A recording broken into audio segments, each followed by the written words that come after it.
उत्तर प्रदेश के बरेली में नगर निगम के सफाई कर्मचारी जो है वो नगर निगम पर धरने पर बैठ गए। इनका साफ तौर पर कहना है, इनका आरोप ये है कि नगर निगम के जो 30 वार्ड हैं उसमें ठेके की व्यवस्था कर दिया और इन सफाई कर्मचारियों को वार्डों से हटा दिया। एक बार मैं आपको तस्वीर दिखाऊं, देख सकते हैं तस्वीरों में तमाम जो सफाई कर्मचारी महिला हैं और सफाई कर्मचारी पुरुष हैं वो सुबह से ही धरना रहता है। इनका साफ तौर पर कहना है जब तक इनकी मांगें नहीं मानी जाएंगी तब तक वो कार्य धरने पर रहेंगे और 2 दिन बाद अगर मांग पूरी नहीं की गई उसके बाद ये कार्य बहिष्कार भी कर देंगे। तमाम कई दिनों से लगातार ये नगर आयुक्त और मेयर से अपनी शिकायतें कर रहे थे, लेकिन जब इनकी सुनवाई नहीं हुई तो आज सुबह से ये धरनारत हो गए हैं। तस्वीरों देख सकते हो, सैकड़ों की संख्या में जहां तक आपकी नजर जाएगी वहां तक सफाई कर्मचारी ही दिखाई देंगे। हालांकि इनसे बात भी कर लेते हैं। ये बताइए क्या मांगे हैं आपकी? हमारी केवल मांग 2 ही है। ये ठेका प्रथा जो बोर्ड के द्वारा किया गया है इसको निरस्त किया जाए।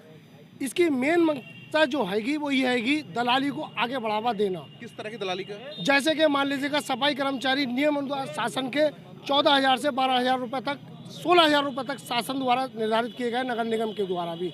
लेकिन आप किताबों की फोटो कापी उठा के देख लें, जो कर्मचारियों के खाते में डाले जा रहे हैं या उनको हाथ से दिए जा रहे हैं वो मात्र 4,000 से लेकर 6,000, 6,000 से लेकर 5,000 रुपये तक दिए जा रहे हैं। वो एक कर्मचारियों का शोषण किया जा रहा है और इसको बोर्ड में दलाली का एक अड्डा बना रखा है कि कर्मचारियों का 91(2) में एक प्रस्ताव लाओ, या तो कर्मचारियों को जो बोल दिया उसे हटा दो या फिर ठेका प्रथा चालू कर दो। जबकि 91(2) का ऐसा कोई शासन का आदेश नहीं है किसी भी कर्मचारियों को बोर्ड में प्रस्ताव लाने का। विरोध ये है कि 30 वार्डों में जो ठेके की प्रक्रिया चालू करी उसी का है ना मैंने आपका? मेन विरोध हमारा उसका नहीं है। हम ये चाहते हैं कि जब हमारे 30 वार्डों में पर्याप्त कर्मचारी हैं, मेरा सवाल ये है कि मैं 30 वार्डों में वही बता रहा हूं, हाँ, 30 वार्डों में इन्होंने ठेका जबरदस्ती किया है। अगर वहाँ 2-4 कर्मचारियों की कमी थी, आप लेबर सप्लाई करिए, आपूर्ति करिए, ना कि समस्त कर्मचारियों को हटा के उन कर्मचारियों को मीलों दूर भेजा जा रहा है। गाँवों में, क्षेत्रों में हमारी बूढ़ी महिलाएं जो रिटायरमेंट के करीब है उसके विरोध में है। प्लस जो कर्मचारियों को पैसा प्राइवेट लोगों को नहीं दिया जा रहा है, दलाली बट्टा चल रहा है, उसकी तत्काल CBI जाँच हो और जिन जिन ठेकेदारों ने ठेके लिए हैं उनकी श्रम विभाग में जांच कराई जाए कि उनका रजिस्ट्रेशन है या नहीं है और ठेका कौन से नियम से दिया गया। 19/2 क्या नियम है? वो केवल एक शहर की सुंदरता को बढ़ाने के लिए बोर्ड में प्रस्ताव लाया जा सकता है, ना कि किसी कर्मचारी को हटाया जा सकता है, ना कि किसी कर्मचारी को लगाने की है। आपका क्या नाम है? लक्ष्मण सिंह नाम है। लक्ष्मण जी, क्या मतलब पूरी मांगे क्या है बताइए थोड़ा सा।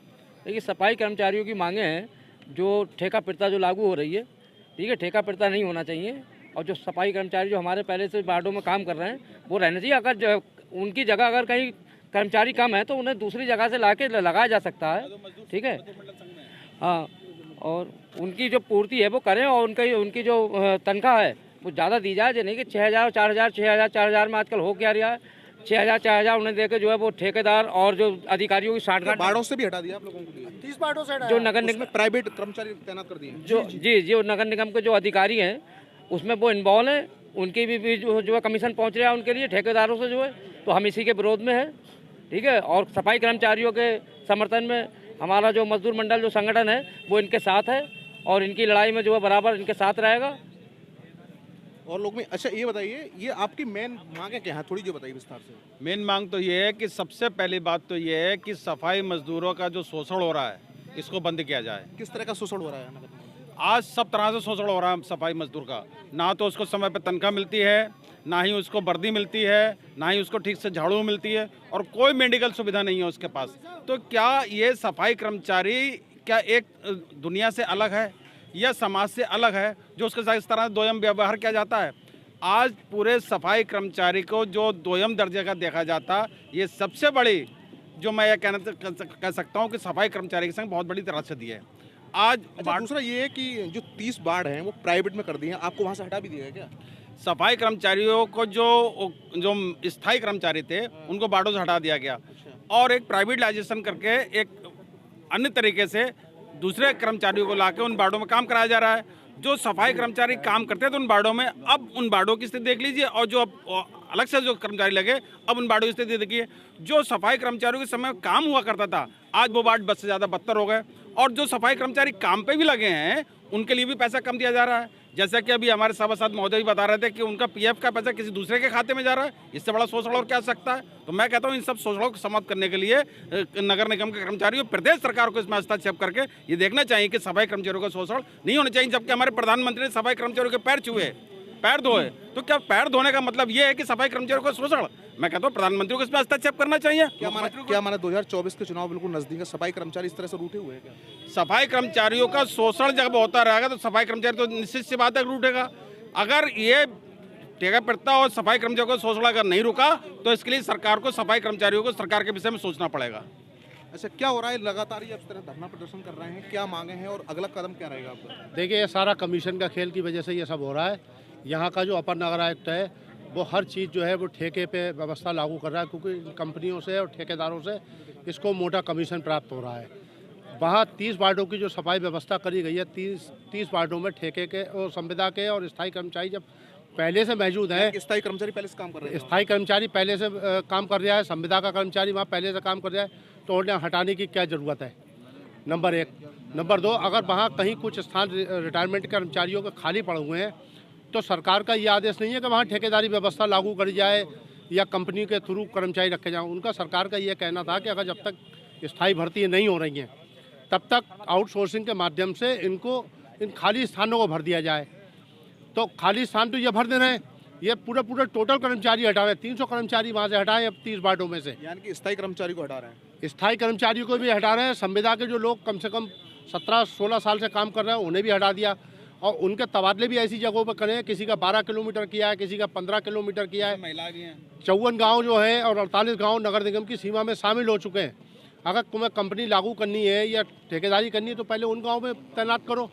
लेकिन स्थायी कर्मचारियों को डिस्टर्ब कर रहे हैं आप, संविदा वालों को डिस्टर्ब कर रहे हैं, उन्हें 8-8, 10-10, 15-15 किलोमीटर भेजा जा रहा है। तो ये सब चीज़ें गलत हैं, इसे हम किसी कीमत पर लागू नहीं होने देंगे। क्या कह रहे थे आप? बताइए। धन्यवाद पत्रकार महोदय, आपने जो हमें मौका दिया है इसके लिए हम आपके आभारी हैं। और हम मैं नेकपाल सिंह, जिलाध्यक्ष उत्तर प्रदेश सफाई कर्मचारी संघ।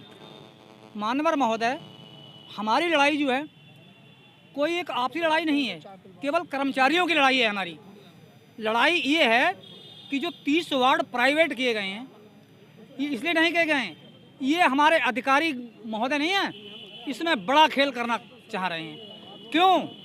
क्योंकि 20,000 और 20,000 से 30,000 रुपये सभासद लेगा वहाँ से, जो प्राइवेट लेबर जाएगी। और उन वार्डों की लेबर पूर्णतः हटा के, जो परमानेंट लेबर कर्मचारी हैं उन्हें हटा के वहाँ टोटल आउटसोर्सिंग कर्मचारी लगाए जा रहे हैं। आउटसोर्सिंग कर्मचारी लगाने का मकसद मालूम इनका क्या है? इनका मकसद ये है कि वहाँ 25 से 30 कर्मचारी लगाएंगे आउटसोर्सिंग के लिए, और कम से कम 30 से 40,000 रुपये सभासद लेगा वहाँ के, बकाया इतने ही इंस्पेक्टर लेगा, इतने ही अधिकारी 50-60 हज़ार लेंगे। मतलब कि भ्रष्टाचार कर रहे हैं। भ्रष्टाचार का बोलबाला है, भ्रष्टाचार का बोलबाला है, मैं आपको बताता हूँ। और मान्यवर महोदय, अगर ये अधिकारी नहीं माने, हमारे एक साथी ने कहा है कि मतलब हम कुर्बानी अकेले तो हम कुर्बानी देने को तैयार हैं, लेकिन उस कुर्बानी को नहीं, हम जब तक नहीं होने देंगे हम वो कुर्बानी नहीं मानते हैं। हम अपने लाखों समाज के लोगों के लिए, लाखों सफाई कर्मचारियों के लिए, अपनी नहीं सब लोग जितने हमारे कर्मचारी हैं मिलकर एक साथ कुर्बानी देने को तैयार हैं। अगला कदम क्या होगा अगर ये अगला कदम ये है कि अगर ये नहीं मानेंगे तो पूरा चक्का जाम, झाड़ू बंद, कलम बंद नहीं, झाड़ू बंद, जितनी गाड़ियां बंद।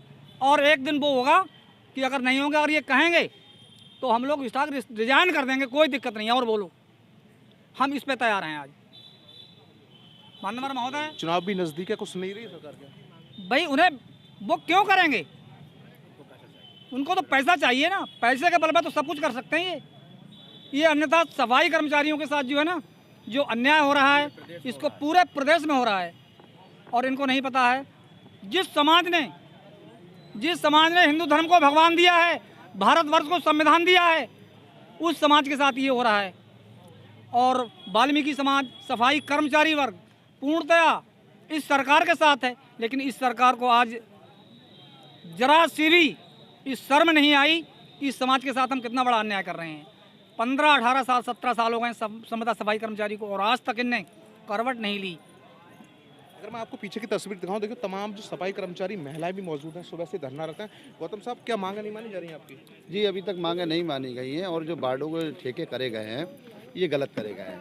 देखिए, आपको अगर कर्मचारी लगाना है तो स्थायी कर्मचारी को, संविदा कर्मचारी को वहीं पर रहने दो, और आप अपने लगा लीजिए। जो गांव आपके अंदर हुए काउंटर मैग्नेट सिटी के हिसाब से शहर बड़ा है, मगर शहर बड़ा है उस हिसाब से आप स्थायी भर्ती क्यों नहीं करते हैं? सरकार से हमारी मांग है कि आप स्थायी भर्ती कीजिए और निजीकरण का ख़त्म कीजिए, क्योंकि निजीकरण अगर करना है तो भाई ऊपर से लेवल से करिए, ना कि सफाई कर्मचारी लेवल से कीजिए। इसमें बहुत बड़ा एक भ्रष्टाचार जो है उत्पन्न होता है और कर्मचारियों और निजीकरण ठेकेदार के विरुद्ध एक बैमनस की खाई खिंचती जा रही है।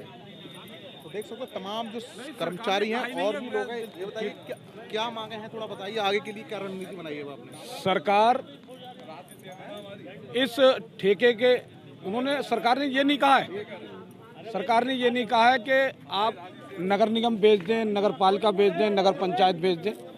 सरकार ने बिल्कुल स्पष्ट कहा है कि जहाँ पे कर्मचारियों की कमी है वहाँ पर आप कर्मचारी आउटसोर्सिंग से दे सकते हैं, क्योंकि सुप्रीम कोर्ट, श्रम न्यायालय में एक कानून है कि जो काम रोज़मर्रा का होता है, डेली का काम होता है, उसको ठेके पे नहीं दिया जा सकता।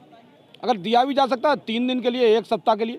ये जानकारी करें ना, आईएएस जैसे अधिकारी बैठे हैं, दुर्भाग्य का विषय है हिंदुस्तान में, इस प्रदेश में आईएएस जैसे अधिकारी बैठे हैं। हम सोचते थे पीसीएस बैठा होता तो उसको जानकारी नहीं होती।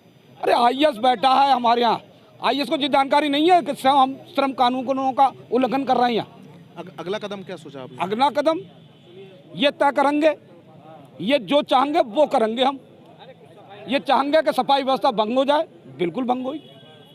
कोई नहीं डरेगा, कोई नहीं इनसे पीछे हटेगा, क्योंकि सबसे ज़्यादा दोहन हमारे उस कर्मचारी का हो रहा है, उस मजदूर का हो रहा है कि जिसको 405 रुपये मिल रहे हैं। ठेकेदार की मिलीभगत से, अधिकारियों की मिलीभगत से, सभासदों की मिलीभगत से मात्र 200 रुपये मिल रहे हैं। सरकार के भी संज्ञान में, सरकार ने अधिनियम बनाया उसके लिए, तो करें ना क्या?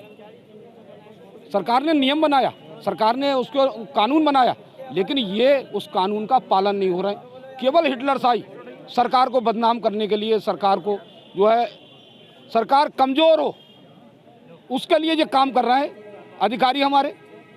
कहीं पूरे प्रदेश में उठा के देख लीजिए, केवल अगर सफाई व्यवस्था पे आउटसोर्सिंग कर्मचारी दिए जाते तो केवल आउटसोर्सिंग कर्मचारी दिए जाते, कर्मचारी बड़े।